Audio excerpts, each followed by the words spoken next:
He was the captain in How I Met Your Mother. So I remember that. Yes, that too. Boats, boats, boats. Wow, Dana, you're bringing all the timely references to this episode. What? I try to keep it fresh. Just continually dating ourselves.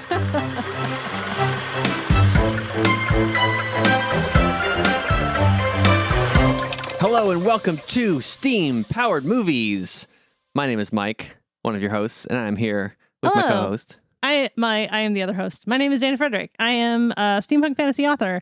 I am maker of things. I am teacher of lessons, many, many things that I do. What kind of lessons do you give? Oh, no, I'm going to be starting to do more tutorials and seminars and stuff at cons. Oh, okay. Yeah. Cool. I've got a world building one that I'm developing. Cool. Called So You Want to Build a World. Oh, so you want to build a world, do you? Okay.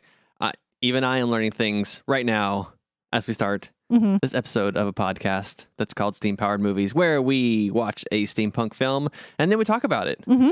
And sometimes the steampunk is set in the height of the Victorian era with period-appropriate garb and steam-powered mechanical devices of a science fiction nature. And sometimes it's just a silly movie with a bunch of gears on the screen. Look, it showed up on a bunch of different steampunk movie lists, but also it was recommended to us. Do you want to talk about who recommended this to us? Yes. This one was recommended to us by our good friend Scout Underhill. You can check out all of their fantastic artwork wherever Google results find you. You are for searching. Hugely burying the lead. Okay, let me tell you about Scout. They're one of my besties, and they're amazing. They have a webcomic called D&Doggos, where their real-life dogs play D&D. They have a graphic novel coming out in February. It is available for pre-order, and they're just an all-around amazing person. You should check them out. Scout Underhill. One of us remembered that was a thing we were going to do and prepared, and the other person was me. So yes, thank you for that. And thank you, Scout, for recommending the film we watched today, which was called The House with a Clock in Its Walls. Yes. Directed by Eli Roth, starring Jack Black and Cate Blanchett, which was released in the year 2018. In the year 2018. Wow. I'm bringing it back. You brought it back, Dana. I love it. A very timely reference. You know what? All of you people who did get that reference, high fives. Yes. All of you who didn't, you're missing out. Google the meme or something, whatever you do. That's what the kids are saying, right? Google the meme. It's going well. Yes. Which I do want to say, The House with the Clock in Its Walls, this is an emo song title. Oh, absolutely. Yeah. This wasn't a Fall Out Boy track? I was actually just thinking Fall Out Boy. Or was it Panic at the Disco? I get them confused. Hey, now, don't do that. Starting to step on toes. They sound very similar. Yeah, I know, because isn't Panic at the Disco on Fall Out Boy's record label? Yeah, but they existed separately beforehand and whatnot. But anyway. Yeah. This is not a podcast about emo music. No, it's not. That's not this podcast. This is about steampunk films. The one which we watched was, as we said, The House with a Clock in Its Walls. You said this came up on several lists of steampunk films when we were doing research for starting this podcast. Right. We just Googled steampunk films, lists of whatever. Mm-hmm. And this one showed up on several. Yeah. And as you said, Scott recommended it to us. It is appropriate for the spooky season. Oh my gosh, I'm so excited about that. We should actually talk about initial expectations. Yeah. Absolutely. Okay. So what did you think? Because neither of us had ever seen this film. I think both of us had we had hardly ever heard of it. We basically heard the title and that was kind of it. Yeah. So what did you think it was going to be? I heard of it when it came up on those Google lists. Uh-huh. That's how I learned of it being a movie that exists. Yeah. I wrote something down here. I wrote down expectations. Kind of scary, but kid-safe YA/middle grade Scooby-Doo type mystery with some gear-based technology. Oh, and the house is haunted. And you didn't know anything about it beforehand? No, nothing at all. That's so funny. Okay, I think this really conveys the power of a good title, because that's actually not that far off. Also, what I wrote is also not that far off. Yeah? What'd you write down? I wrote, a magic clock, ? maybe spooky, question mark, maybe a haunted house, question mark, possibly spiritualism or ghost magic. Oh, there you go. Yeah, which ghost magic, necromancy. Yeah. Yeah, you nailed that part of it for sure. Mm-hmm. I think I kind of got the Scooby-Doo vibe as far as just what the tone of the film would be. Oh, yeah. There were definitely some like Jinkies moments. Yeah. And it was not very serious. No, I liked that about it. Yeah, and actually I thought it was fairly funny. Like some of the jokes were funny. Yeah, no, I cackled at a couple. Yeah, right. Like choke and die. Choke and die is my favorite. Yeah. I have to say, again, I didn't know anything about this. I didn't know it was Jack Black and Cate Blanchett. I knew it was Jack Black. That kind of helped me with the vibe of the film. Oh, really? I knew it was Jack Black because I had looked it up on IMDb just like for 5 minutes, but I didn't read the summary or anything. I genuinely wrote in my notes, oh, Jack Black. Yeah. Like, hello.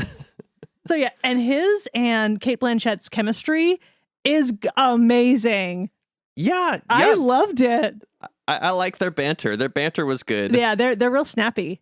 I was surprised to see them as a pairing because Cate Blanchett, like very distinguished, like Oscar-nominated actress. Pretty sure she might have won a couple. Probably won one. I should maybe know this. And then you have Jack Black, who is sort of, pardon the pun, a jack of all trades, sort of in the creative world. Oh man, you did it.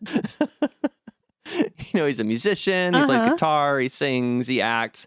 But he's never been considered like, high art. But like he does fun stuff. He does. Did, like School of Rock was like a lot of fun. And that is very much often the sort of guy he plays. Like he was kind of playing like a riff on that sort of character in this too. Yeah, I don't think he's like a fantastic actor in as much as like putting on a role or a performance, but he's fun on screen. Here's what I think about Jack Black. I think that his stuff works because he has a lot of fun with it. Like the thing about his work is that he's never phoning it in because he's always having a good time. And I can really appreciate that. Yeah. Like, yeah, for sure. Cate Blanchett, she's a queen. Like, Lady Galadriel, I will be a queen, dark and fearsome, la la la. Like, I mean, she's incredible. And I think she too never phones it in, but in like a very different way. And I think the fact that like both of them always bring 100%, it works really well. Yeah, it's weird because I definitely noticed that when Cate Blanchett was kind of taking the lead in a scene or whatever, that she was like acting the moment really well. Yeah. And like conveying whatever was happening or she was feeling extremely well. And then Jack Black was just like, all right, we're having fun. We're goofing off. We're doing this thing. Like, we gotta go do the thing right now. Ah! I live in a house with no rules. Except for one very important rule, which you should never break, which you just knew. Oh, of course. You knew. Yeah. You knew it was going to happen. I looked up while we were watching. This is based on a book of the same title. Not surprising. Yeah, which it had very like book vibes. Kind of a, pretty typical like 3-act structure. And I thought as far as like age group, I wasn't sure if we were talking like middle grade or YA. I could see it being like young YA. I'm bad at children ages. This movie is rated PG. That doesn't necessarily determine whether it's YA or not. I don't know. I think a lot of YA stuff is usually PG-13, maybe. Oh, I don't know. Well, it could like be Hunger Games. Is that like a PG-13? Okay, type? Hunger Games is a very different story. Children are literally killing each other. Well, yeah, but like that's the thing with a lot of YA these days. It's more adultish. Well, it might be younger YA, which there is a bit of a dearth in the book world. There's not a lot of young YA, so it's either like upper middle grade or young YA. But either way, like it definitely had that vibe. Like, adults type figures are not really present. We get rid of them somehow. Yeah. I mean, as is so often the case, dead parents. Yeah. Classic. Oh, spoilers for the movie. Yeah. Well, it's the first like 15 seconds of the movie. It's like, oh yeah, my parents are dead, so I'm going to live with my crazy uncle. Yeah. In classic Disney tradition, the parents are dead. Yeah. Yeah. I don't know this if is what happens. Hyperion, which is Disney's publishing imprint, did this book or not, but yeah, it has a very like Disney vibe. Dead parents right off the bat. Yeah, just accept it. Sure. Yeah, I thought it was definitely aimed at a younger audience. So whatever the lower end of that spectrum you're talking about it is, I think that probably is it. And especially the film, because like you said, it had that book feel. A lot of the scenes moved the story along really quickly in a way that, you know, when you know that something is based on a book, you're like, oh, this was probably like several chapters they had to develop this storyline or this relationship, but on screen it happens in like 5 minutes. Yeah. You know, the part where he makes friends with the one kid, befriends him, and then talks him into doing bad stuff, and then it turns out he's a jerk. Like, it all happens so quickly, and it's all very surface level. Right. So very, you know, aimed at kids, kind of keeping it simple. You know, as an adult watching this, I was not very fulfilled by like the way the drama was played out, because it's, again, very simple and very paint by numbers, but it was still fun. You and I do have a very different set of tastes in regards to this. I watch a lot of cartoons. I watch a lot of like kids and adolescent entertainment, personally, because I think a lot of it is extremely well done and looked down on often because it's for children. But like, look at Kipo, look at Avatar. Like, Avatar was like hugely transformative for animation in general. Yeah. Like, there's so many amazingly written children's programs. Like, the new She-Ra is awesome. And the thing is, like, we have really, really difficult things being played out, like redemption arcs, which are very hard to do. Redemption arcs are extremely difficult to do. Yeah. Yeah. But I think this had very much like Saturday morning cartoon kind of energy. Maybe like on a Powerpuff Girls kind of level of like, oh, we meet a new kid in school. He's our friend. No, wait, he's not our friend. We do the bad thing. And then, but it all works out in the end and we learn a lesson or whatever. I mean, it's good. And I did like the lesson at the end. We'll get to that. I have a lesson from this, but oh, okay. Well, we'll get to that in the end, later. But I want to talk about the characters a little bit more. Sure. So first of all, like, I'm not going to lie, Lewis reminds me a little bit of myself as a kid. Oh, like, I quote unquote played the Encarta CD-ROM for fun. Oh, like, I was that kid. And also, he and I have the exact same athletic talent. Running around and getting hit by the ball. A lot, yeah. A lot of it. If yeah. I'm not, you know, like just jamming my fingers on trying to catch the ball, that sort of thing. Yeah. Yeah. I mean, I did read encyclopedias for fun. That was a thing I did when I was a kid. Yeah. Which, so I relate but to I was Lewis okay a at lot. sports. Yeah, you fit into so many things, I think, pretty easily. A jack of all trades, you might say. A jack of all trades. Also, I do want to be Florence, aka Cate Blanchett, when I grow up. Like, she is unflappable. She is amazing. I love her. Like, everything is purple. Like, she knows who she is. She is like 1,000% okay with it. I love it so much. She has a parasol as her wand. I love it so much. So let's talk about what is actually steampunk about this film. Okay. I mean, like we said, it's very appropriate for the spooky season. This episode coming out on November 1st. We just had Halloween. Also, another good film to watch today on this Day of the Dead, Coco, which I know is not the movie we're talking about, but Coco's another really great movie to watch today. Yeah, absolutely. Assuming you're listening to this on the 1st of November. If it is not the 1st of November, these are both still really great films to watch. Just go watch them. Yeah, you know, they've got the jack-o'-lanterns warding off evil, decorating year-round at Jack Black's crazy house. Yeah. And all that. But this being a steampunk film podcast, why is this movie steampunk-ish, maybe, kind of? Well, just in case people are not aware, generally, like, what steampunk is usually it's Victorian sci-fi, which you kind of mentioned earlier. Yeah. In this case, it's okay. So it's like just post World War II. Right. So, you know, the era is not there, but I think some of the aesthetics are there. Some of the tropes of steampunk. I think that's about all we get in this one. Yeah, we get some aesthetics and some tropes.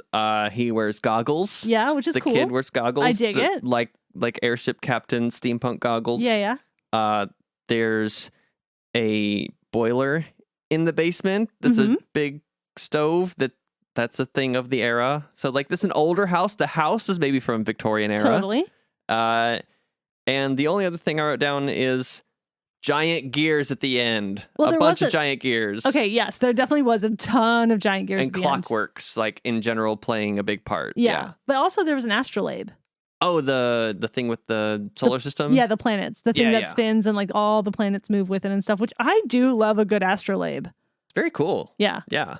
I dig it. We should have an astrolabe in our house. Yeah, why don't we? Okay, we're going to work on fixing that. Okay, we'll fix that. Yeah. After this. Yeah. It'll be the next thing we do. Top priority. Getting an astrolabe.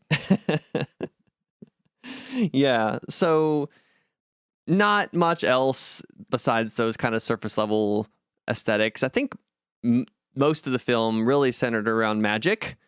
A lot of it, yeah. Yeah. Which I kind of got the vibe it was going to play in the very beginning. You know, you see some weird stuff happening in the house. Oh, yeah. You're like, oh, the house is magic. I wrote that down very early. I was like, oh, okay, the house is magic. That's what's happening. I want to talk about this magic system a little bit. Yes. That's what I was trying to get us into. Let's talk about the magic in this film. I love the magic system. Okay. Not only one does it present uniquely for every different person. Like there's this whole conversation about how each magic user has to find like their own magical voice and like the way that makes them happy. And I really love Jack Black's like horrible saxophone playing, which is how he does his magic. I am 100% convinced that was all Jack Black's doing. Oh, I guarantee it. And he just played the saxophone on set, and that was the sound recording for the scene. Nobody even knew like what instrument he was going to come in with. They just all knew like there's going to be music somehow because he is like a musician as well. Yeah, nobody knew he was going to have a saxophone. I haven't read the book. I don't know what's in the book, but I would guess it's not him playing a saxophone. I don't know. I have no idea. I'm placing a bet right here that the book is not him playing a saxophone. That was all Jack Black. You're going to have to look it up later to bet yourself. Well, at me. Okay. There's that too. Just at me on Twitter. Yeah. At Steam Powered Pod. Yes. Or on Threads. At Steam Powered Movies. There we go. Yep. Hit us up. Tell me if I'm wrong. Yep. If you've read this book, let us know.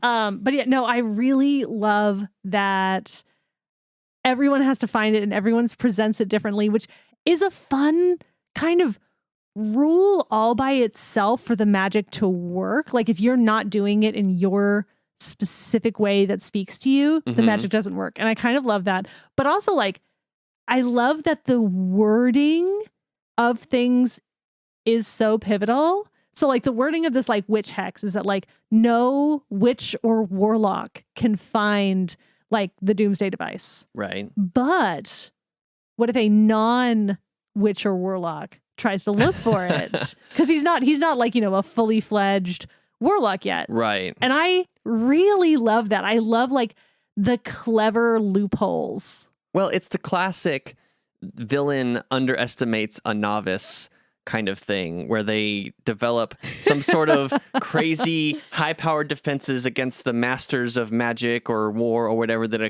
going to come up against them, but they don't take into account that someone who is not an expert could kind of just figure out how to defeat their system, whatever it is.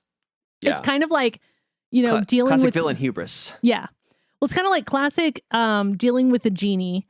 Kind of like you have to be really like yes, legalistic with your wording. Or like if you ever, ask a genie for something, you have to specify and have like clauses and subclauses and like really just like stitch up any possible loophole. And then it kind of like that meets like the Hogwarts logic. Oh, right. Which like, okay, so yeah, they go to school for magic and they learn all this magic, but like they don't learn mathematics. And then like, what if someone just comes to school with like any kind of ranged weapon? Right. Like, they have all these like magic and spells and stuff, but like, what about a bulldozer? You just like bring in a bulldozer. What are you going to do? Right.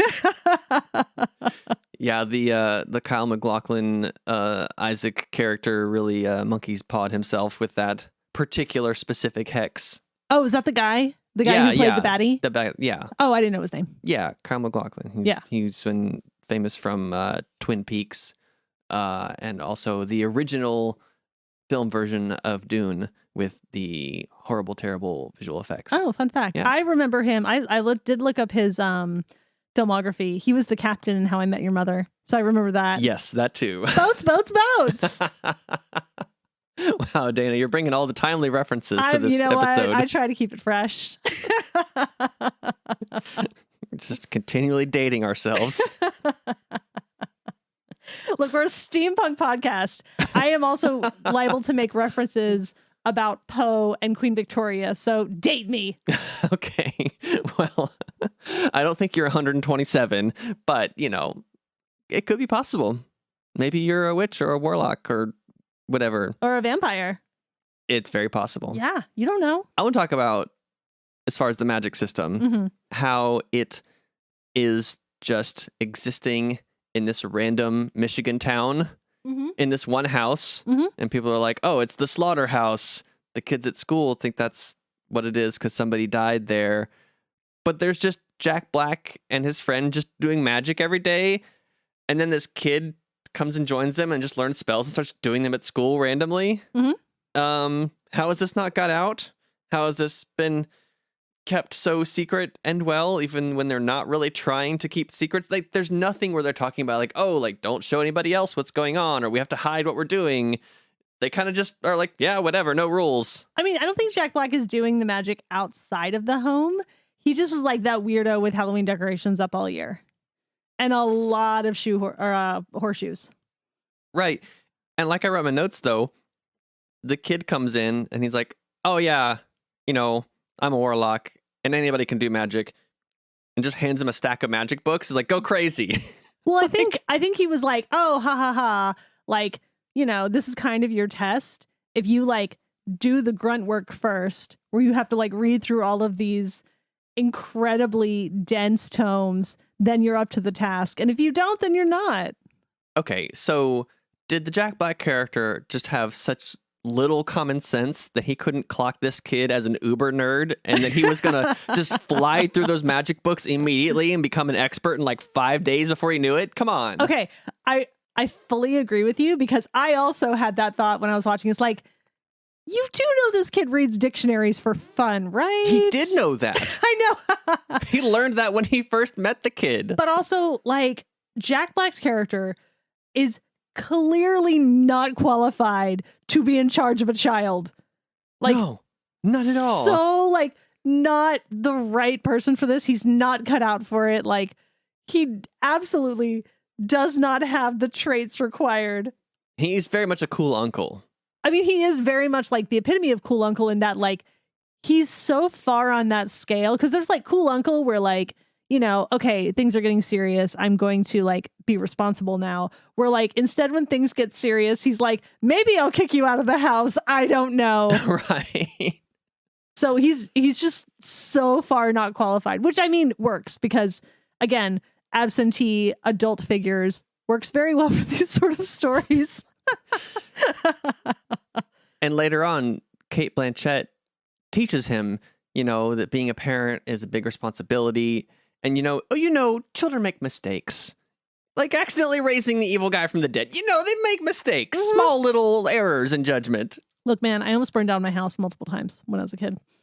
I mean, who didn't? But,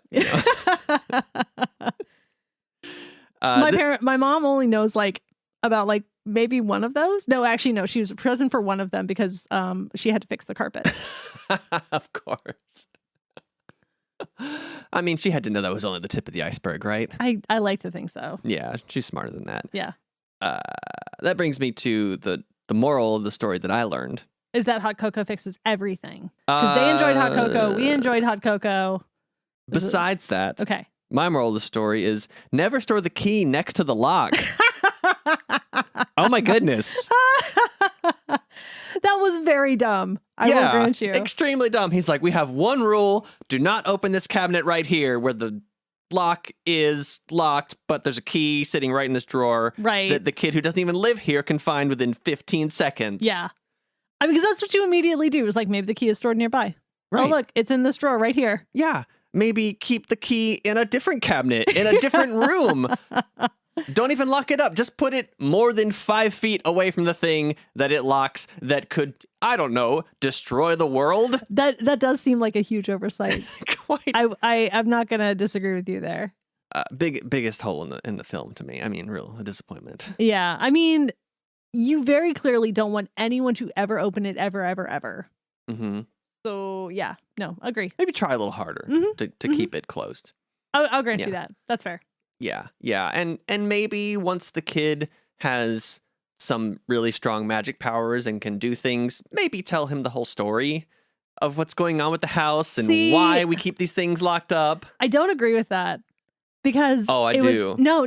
Okay, so we saw that like him not knowing the full consequences of what was in that cabinet and like why we have to keep it locked and everything is part of why everything happened.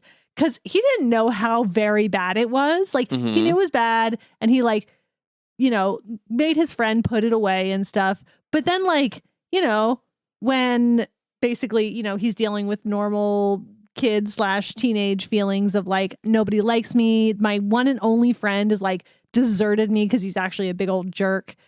Like, oh, I can just have a friend. I don't have to be alone.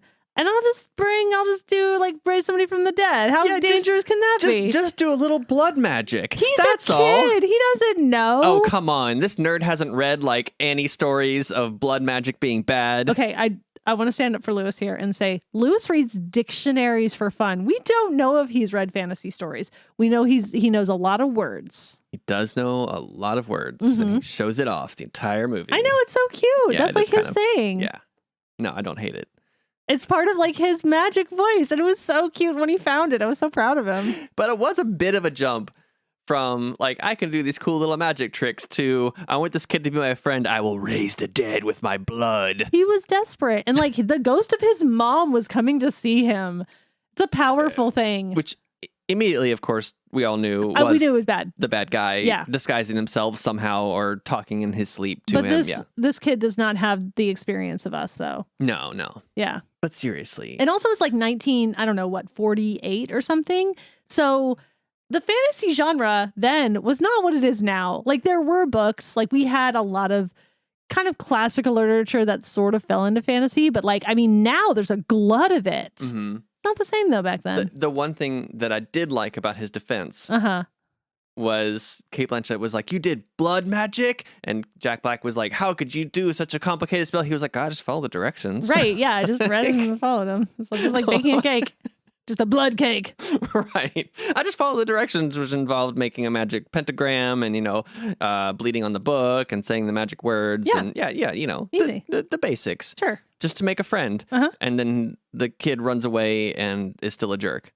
Yeah, which, okay, I really liked they didn't end it by doing that thing that a lot of stories in the past, I think we are getting away from this more and more because people have realized this is hugely unrealistic and maybe we need just like a touch of realism for the kiddos. Okay. But like that thing where the jerk actually realizes the error of their ways and is like, oh, actually, yeah, I'll totally be your friend now. When like, no, like we realize like you're just a jerk.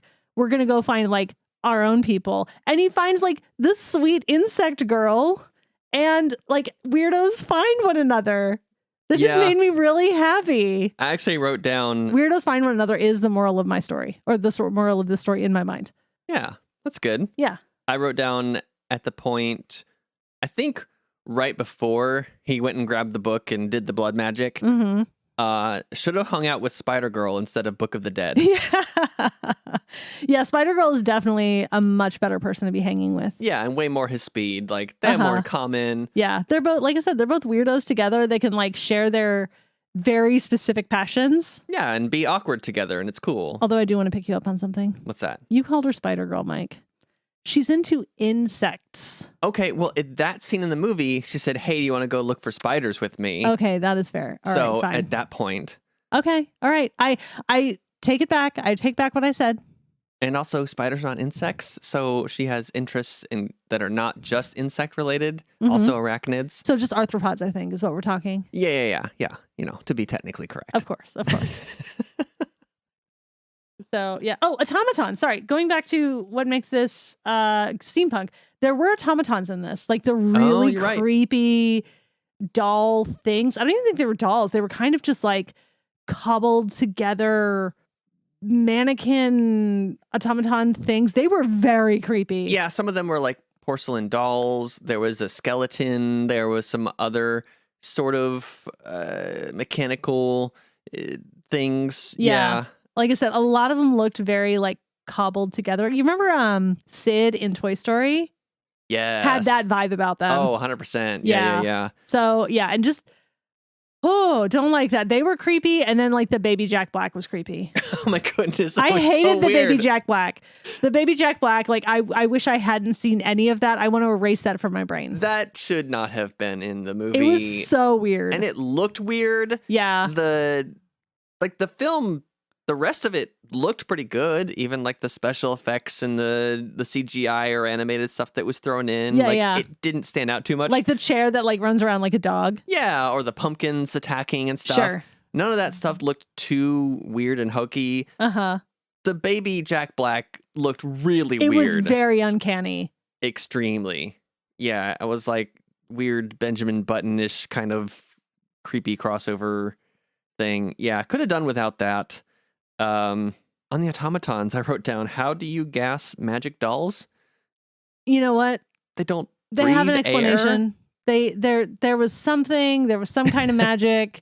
They made it work. There you go. Sure. That one was very hand wavy. Like they had really good specific rules for some of the magic. Mm-hmm.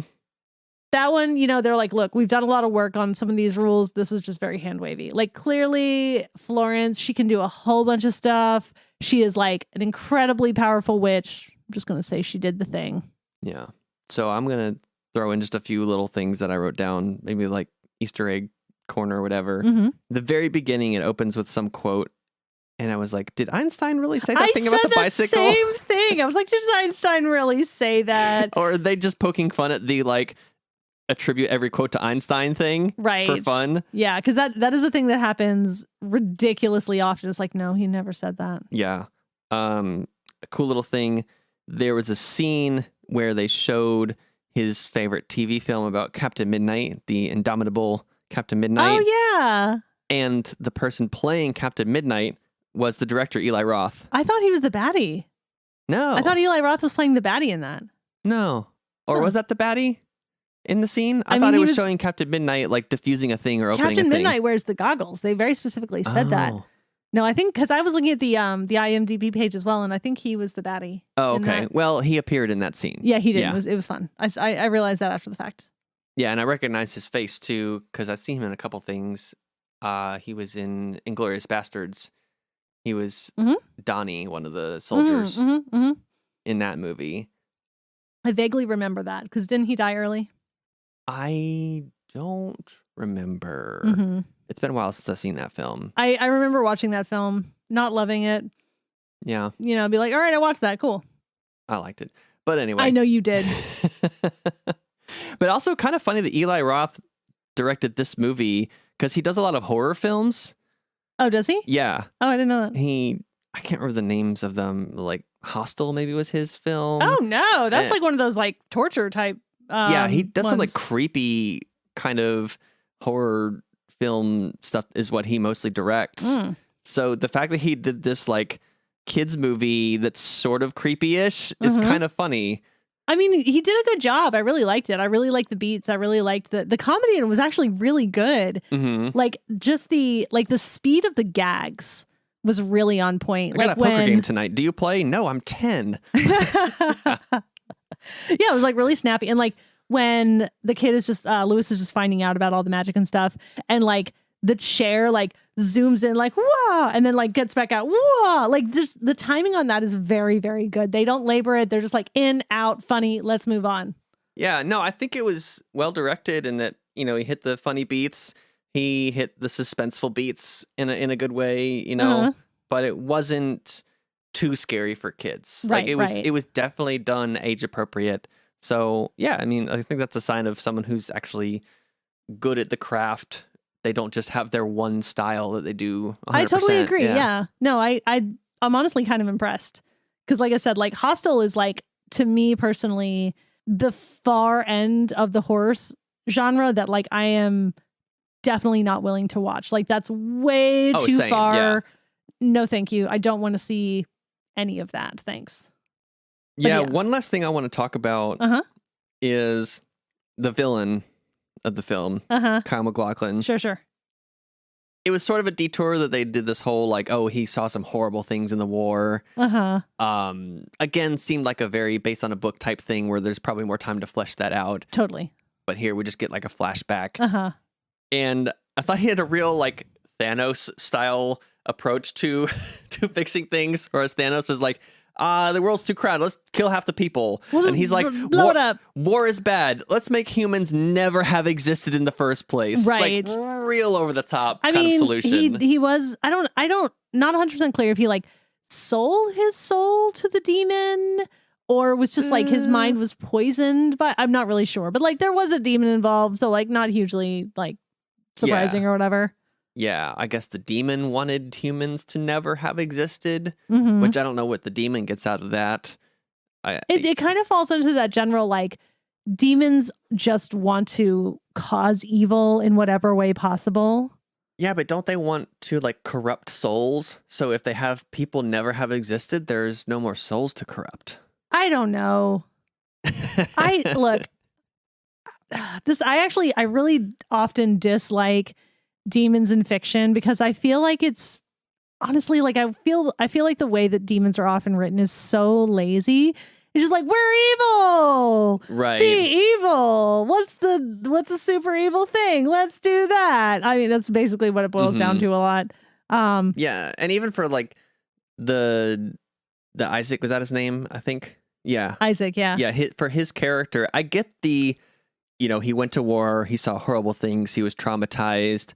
But the extreme nature of his solution to that just has no bearing in reality. And I can't tell if it's done that way on purpose for like comedic effect or for an effect of, when you're writing a kid's story, you want the bad guy to just be obviously bad. You don't want the bad guy to have any good points so that people don't start to think that way, I guess, maybe. Is that a way that people approach writing kids' villains? I don't personally think so. I mean, I've not read the book, so I can't say what may or may not have been changed. I do find that a lot of times when books are adapted into films, the evil plot is often either hugely changed or massively simplified.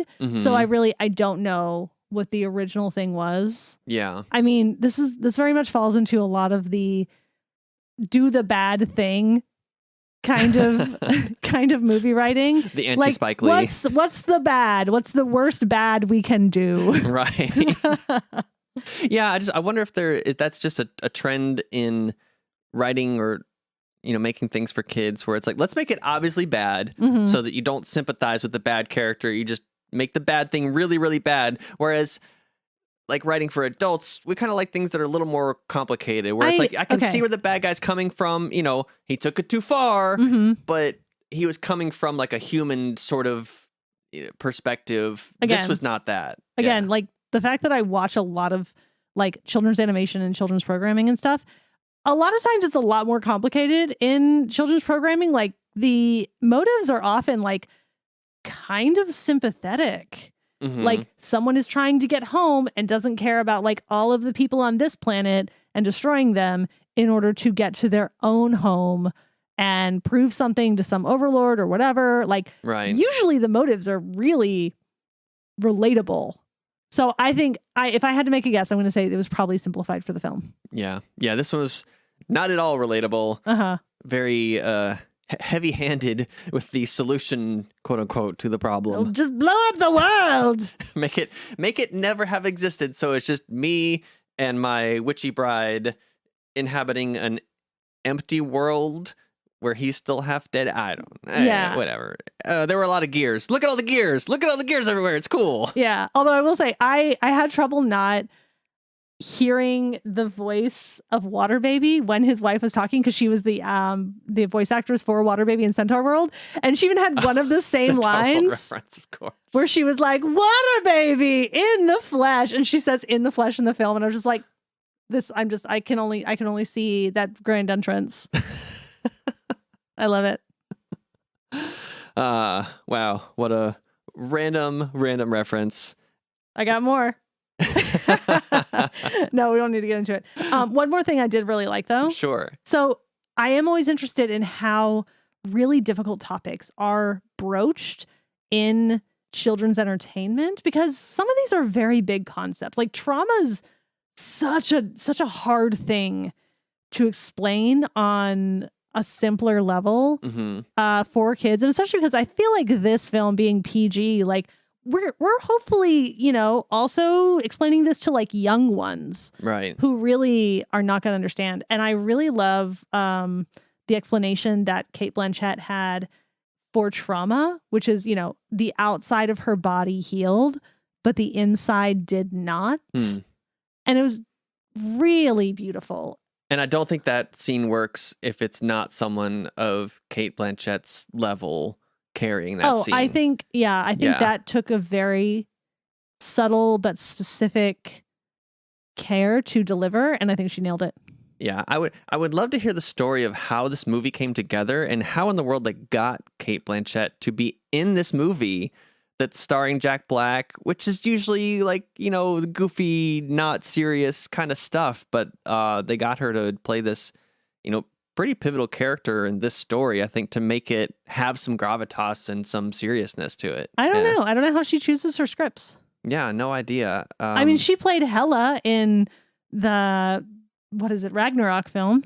Yeah, but, everybody plays in a superhero movie eventually. That's true. And actually, she did look really fun to play. And you get paid a lot of money. I mean, you get paid a lot of money. You get to get really dressed up, and you get to do like big action. Yeah, sure. Why not? I'll do it. Call me. Marvel, call me. I'll be in one of your movies. There you go. Nice.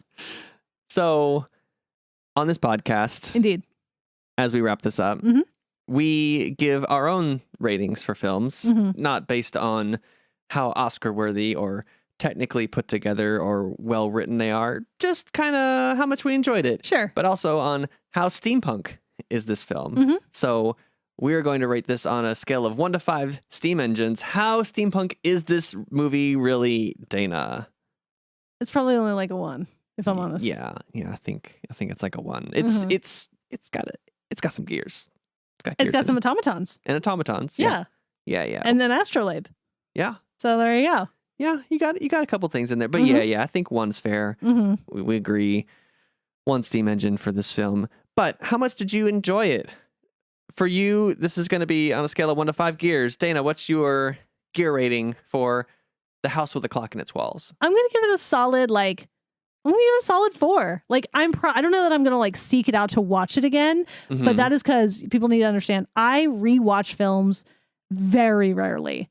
I can probably count on one hand the number of films that I rewatch ever. But I really enjoyed it. I had some really good laughs. I really enjoyed the ride. Yeah, I enjoyed it as well. I'm going to give it a rating on 1 to 5 top hats. And I haven't made up my mind yet. So you're just going to keep talking? I'm going to do that here in just a minute or 10 seconds or whenever I come to a conclusion. I am going to give it a rating of, let's just say 4 top hats. Yeah, it was fun. And I would definitely recommend this for families and kids and teenagers, it's a great film. Or whatever. It's perfect for the spooky season. Yeah, it's a spooky. So watch the spooky thing in the spooky season and have some fun. Don't take it too seriously. And I didn't know exactly what was going to happen in the entire film. That keeps my attention and keeps me interested. That is always fun. Yeah, no, I'm pretty much the same about it, because I actually was surprised when the first battle kind of ended and they kind of had to like regroup and go back over and stuff. I was like, oh, okay. I don't know where this is going. I kind of thought it was ending before, but no, I like this. Yeah, and I thought there was going to be some sort of like crazy twist. I was like, is it really a house with a bomb in its walls? Like, is everything going to blow up? Because they were talking about doomsday. But I mean, yeah, it was neighbor being the wife was a good twist. That was, yeah. I actually didn't see that coming. No idea. Yeah. And, people talk about dogs looking like rat dogs. That was a rat turned into a dog. Okay, how dare you? Marmalade was adorable. It was a very cute dog. He's a little Yorkie. But yeah, what people would call a rat dog. How dare you? That don't adore those type of dogs. Get out. Well, thank you everyone for listening to this episode. If you've made it this far, we appreciate you hanging out with us. If you have any feedback for us or want to recommend a steampunk film for us to watch and talk about and give you credit for recommending, then you can add us on Twitter at SteamPoweredPod. You can get to us on Threads or Instagram at SteamPoweredMovies. Go to SteamPoweredMovies.com for more detailed information about episodes past and present and possibly future. And as always, we appreciate you. We will see you next month for the next episode. Okay, bye. Bye.